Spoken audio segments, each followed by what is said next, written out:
எதை தேடுறோங்கிறத பொறுத்து தான் நாம யாருன்னு நமக்கே அடையாளம் தெரியும்.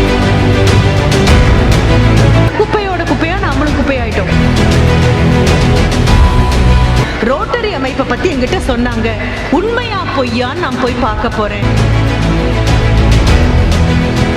அரசுகிட்ட இல்லாத பணத்தை அவங்க சம்பளத்திலிருந்து கொடுத்து உங்க கால்களுக்காக மருந்து கொடுத்துட்டாங்க.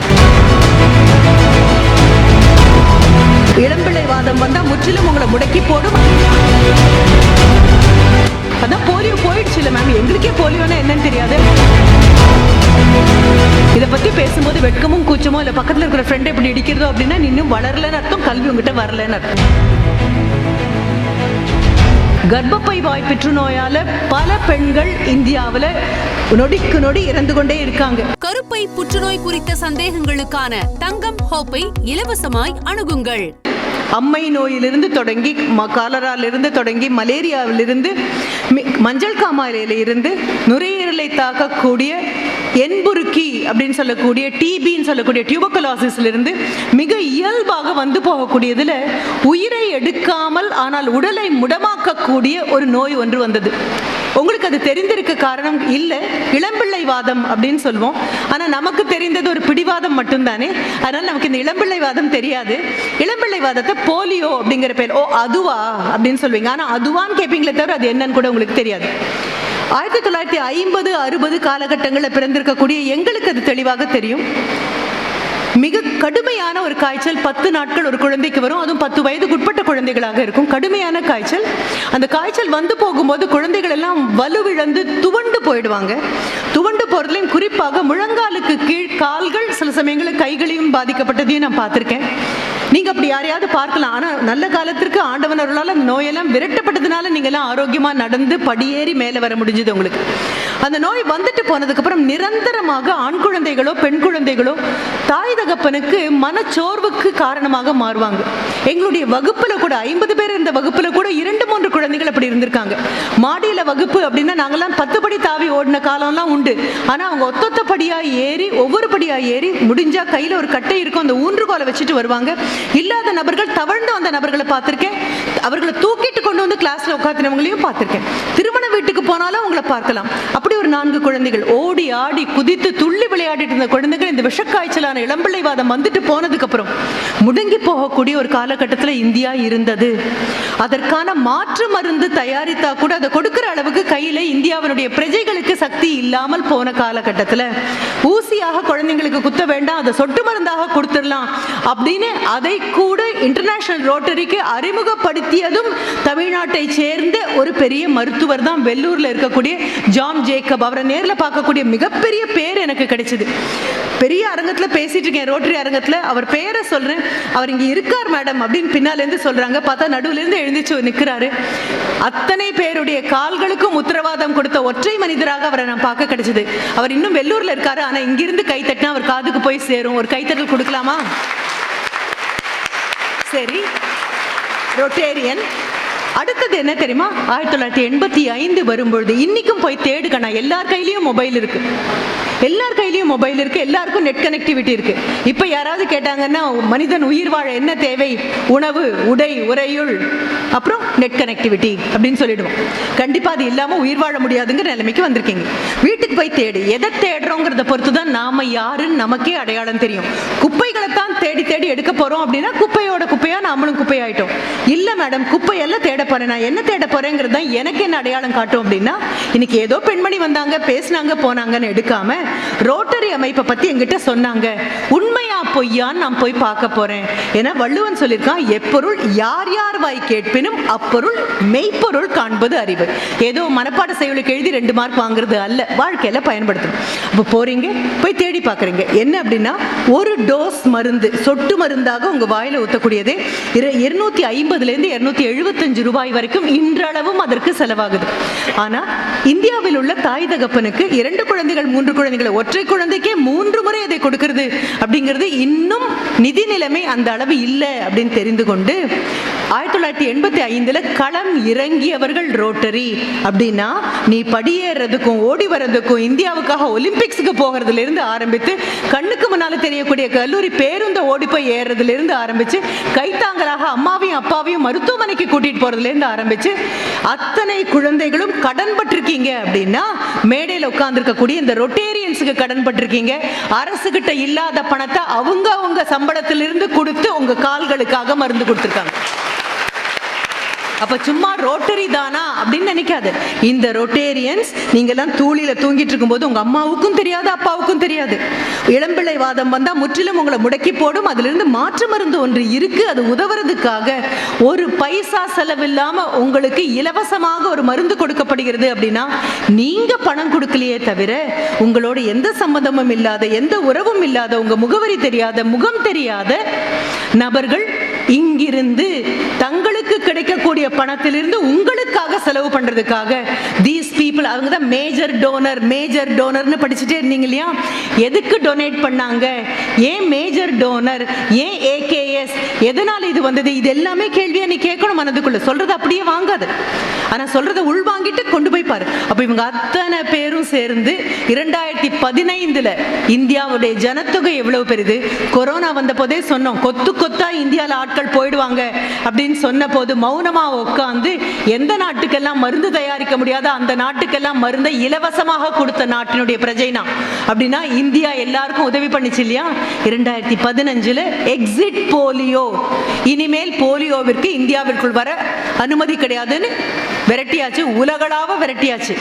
ஆனாலும் இன்னும் இவங்க பணம் கொடுத்துட்டு இருக்காங்க. நீங்க கேட்கலாம், அதான் போலியோ போயிடுச்சு இல்ல மேம், எங்களுக்கே போலியோன்னா என்னன்னு தெரியாது, அம்மா அப்பா எங்களுக்கு சொட்டு மருந்து ஊத்துனது கூட எங்களுக்கு ஞாபகம் இல்லை, அதனால தான் நாங்க நிக்கிறோம் நடக்கிறோம்ல நீங்க சொல்றீங்க. இது யாருக்காக பணம் கொடுத்துட்டு இருக்காங்க அப்படின்னு கேட்டா உலகத்துல இன்னும் 2 நாடுகள் உட்கார்ந்துருக்கு. பக்கத்துல இருக்கக்கூடிய ஆப்கானிஸ்தான், பக்கத்துல இருக்கக்கூடிய பாகிஸ்தான்ல இன்னும் இளம்பிள்ளைவாதம் இருக்கு. என்னோடு எந்த உறவும் இல்லாமல் நான் பார்க்காத ஒரு நாடாக இருந்தாலும், எத்தனை உதவி செய்தாலும் என்னோடு பகை மட்டுமே கருத்தில் வைத்திருக்கக்கூடிய நாடாக இருந்தாலும் கூட அந்த நாட்டில் இருக்கக்கூடிய அம்மா அப்பாவுக்கும் குழந்தை கால்கள் முடமானால் மனது முடமாகி போகும் அப்படிங்கிறதுக்காக அத்தனை பேரும் இன்டர்நேஷனல் ரோட்டரிக்கு போலியோவை உலகத்தை விட்டு ஒழிப்பதற்காக, பக்கத்தில் இருக்கக்கூடிய 2 நாடுகளிலிருந்து ஒழிப்பதற்காக இன்றளவும் பணம் கொடுத்துட்டு இருக்காங்க. அதுலதான் இப்போ அண்ணாச்சிக்கு ஒரு அவார்டு கிடைச்சிருக்குன்னு பூமாலை கழுத்துல போட்டாங்க இல்லையா? அந்த பூமாலை அவர் கழுத்துல போடுறதுக்கு முன்னால் அதனுடைய தகுதி அந்த தோளுக்கு எப்படி வந்ததுன்னு யோசிச்சு பார்த்தேன்னா, இப்போ போன வாரம் தான் சர்வீஸ் பிஃபோர் செல்ஃப், என்னை விட எனக்கு கிடைப்பதை விட உங்களுக்கு கிடைக்கிறதா என்று பார்த்துக் கொள்வேன், நீங்கள் பயன்படுகிறீர்களா என்று பார்த்துக் கொள்வேன் அப்படிங்கிற அந்த மனப்பான்மைக்காக அண்ணாச்சிக்கு உலகளாவ அந்த மிகப்பெரிய விருது கிடைச்சிருக்கு. அப்போ வீட்டிலேருந்து வர குழந்தைகளாக இருந்தாலும் சரி, விடுதியில் தங்கி படிக்கிற குழந்தைகளாக இருந்தாலும் சரி, தாய் தகப்பனை இன்னைக்கு நேரில் பேசினாலோ அல்லது ஃபோனில் பேசினாலோ சொல்ல வேண்டியது, எங்களுடைய கால்களுக்கும் உடலுக்கும் உறுதி கொடுத்த பாரதியார் சொல்லிட்டு போகலாம், நிமிர்ந்த நன்னடை பீடு போல் ஏறு போல் நடந்து வா அப்படின்லாம் சொல்லலாம். ஆனால் கால் வேணும் தானே அதற்கு. அப்போ அந்த கால்களுக்கு உறுதி கொடுத்த கண்கண்ட தெய்வங்களை மேடையில் பார்த்தோம் அப்படின்னு தாய் தகப்பன் கிட்ட சொல்லு. நன்றி கடன் பட்டிருக்கேன் அப்படின்னு புரிஞ்சுக்கோ. யாதுமானவள் யாருன்னு கேட்டால் நாங்க அப்படின்னு சொல்றோம்.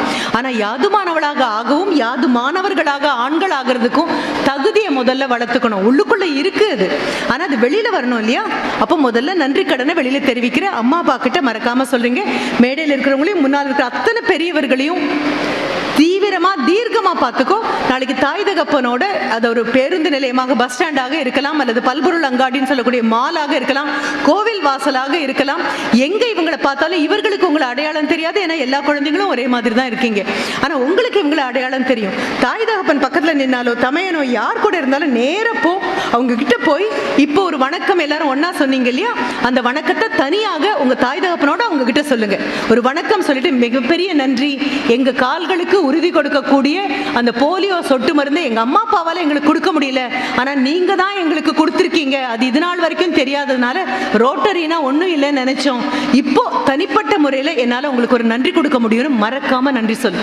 ஏன்னா அந்த நன்றிங்கிற வார்த்தை மட்டும்தான் உன்னை மேலே எழும்புறதுக்கான முதல் படியாக இருக்கக்கூடியது. நன்றி கடப்பாடு யார்கிட்ட இருக்கோ அதை சொல்லிட்டே இருக்கணும். அடுத்தது கூட இவங்க மீண்டும் வருவாங்க. ஆண்கள் இருக்கக்கூடிய சபையிலேயே தான் சொல்றேன் நான். அடுத்தது இவர்கள் கையில் எடுத்திருக்கக்கூடிய மிகப்பெரிய ப்ராஜெக்ட். நாங்கள் திண்டுக்கல் போயிருந்த போது, அங்கே இருக்கக்கூடிய கல்லூரிக்கு போயிருந்த போது, அங்கிருந்த பெண்கள் அமைப்பு, ரோட்டரியுடைய பெண்கள் முழுவதும் பெண்களாக இருக்கக்கூடிய அந்த அமைப்பு எல்லா குழந்தைகளுக்கும் கையில் பேம்ப்ளெட் கூட கொடுத்துட்டாங்க, ஒரு சின்ன நோட்டீஸை கூட கொடுத்து முடிச்சிட்டாங்க. என்ன தெரியுமா அது? சர்விக்கல் கேன்சர் அப்படின்னு சொல்லக்கூடிய கர்ப்பப்பை வாய் புற்றுநோய். ஆண்களை விட பெண்களுக்கு இன்னும் 2 அதிகமான புற்றுநோய்களுக்கு உடல் மறுபடியும் அழைப்பு கொடுக்கிறது. பெண்களுடைய உடல் அப்படி இருக்கிறதுனால மார்பக புற்றுநோயோ அல்லது கர்ப்பப்பை வாய் புற்றுநோயோ வருவதற்கான சாத்தியக்கூறுகள் அதிகம். உங்களுக்கு ரொம்ப வெக்கமா இருக்கலாம், கூச்சமா இருக்கலாம், கண்ணை முடிக்கலாம், தலையை சாச்சுக்கலாம். இந்த எதுவும் எனக்கு பிரயோஜனம், இது எதுவுமே இல்லை. எதற்காக கல்வி கொடுத்துருக்கோம்? எதற்கு வெட்கப்படணுமோ அதை தவிர மற்றதுக்கு வெட்கப்படுறதுக்காக கல்வி இல்லை. இந்த பெண்மணி வராங்க, நின்று பேசுறாங்க, என் உடல் அமைப்பு எனக்கு கொடுக்கக்கூடிய துன்பங்களை பத்தி பேசுறாங்க அப்படின்னா கண்ணை திறந்து கேட்கிற அளவுக்கு முதுகெலும்ப கல்வி கொடுக்கணும். இதை பத்தி பேசும்போது வெட்கமும் கூச்சமோ இல்லை பக்கத்தில் இருக்கிற ஃப்ரெண்டை எப்படி இடிக்கிறதோ அப்படின்னா இன்னும் வளரலன்னு அர்த்தம், கல்வி உங்ககிட்ட வரலன்னு அர்த்தம். ஆண்களுக்கும் சேர்த்தி தான் அதையே நான் சொல்றேன். அந்த கர்ப்பப்பை வாய் புற்றுநோய் அம்மா 10 மாசம் சுமந்து நம்மளை பெற்று எடுத்து அந்த கர்ப்பப்பையில வச்சு காப்பாத்தி நாம சாப்பிட என்ன நமக்கு தேவையோ அந்த சாப்பாடை கொடுத்து திரும்பி படுத்தா நமக்கு கஷ்டமாக இருக்குமே, எழுந்திருக்கும் போது நம்மளை பத்தி கவலைப்பட்டு, படுக்கும் போது நம்மளை பத்தி கவலைப்பட்டு, உடம்பு தாங்க முடியாத துன்பத்தை, அந்த அளவு துன்பத்தை ஒரு ஆணுடைய உடலால ஏற்றுக்கொள்ள கூட முடியாது. அவ்வளவு பெரும் வேதனை, உடல் உள்ள அத்தனை நாடி நரம்புகளும் நொந்து போற மாதிரி இருக்கக்கூடிய பிரசவ வலியில பெற்று எடுத்து நம்மளை கொண்டு வரக்கூடிய அம்மாவனுடைய கர்ப்பப்பையை காப்பாற்றணும் அப்படின்னு சொன்னா அது மிகப்பெரிய பொறுப்பு. ஆனா இப்ப நான் பேசிட்டு இருக்கும் பொழுது கூட கர்ப்பப்பை வாய் புற்றுநோயால பல பெண்கள் இந்தியாவில் நொடிக்கு நொடி இறந்து கொண்டே இருக்காங்க.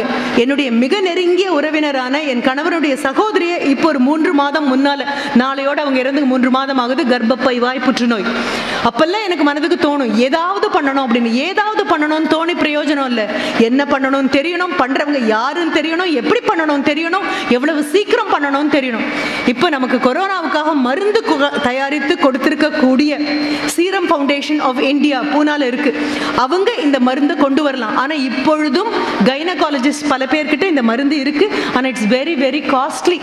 சாதாரணமா ஒரு 275 ரூபாய் கொடுத்து கூட அது வாங்க முடியாது. நமக்கான போலியோ டிராப்ஸ் கூட வாங்க முடியாதவங்க எப்படி இந்த சர்விக்கல் கேன்சருக்காக இந்த மருந்தை இந்த நாட்டு பெண்களுக்கு கொடுக்க போறோம்? அது மட்டும் அல்லாம வெளிநாடுகள்ல 9 வயதிலிருந்து 13 வயதுக்குள்ள பெண் குழந்தைங்களுக்கு அதை கொடுத்துறாங்க, பூஸ்டரோட சேர்த்து கொடுத்துறாங்க.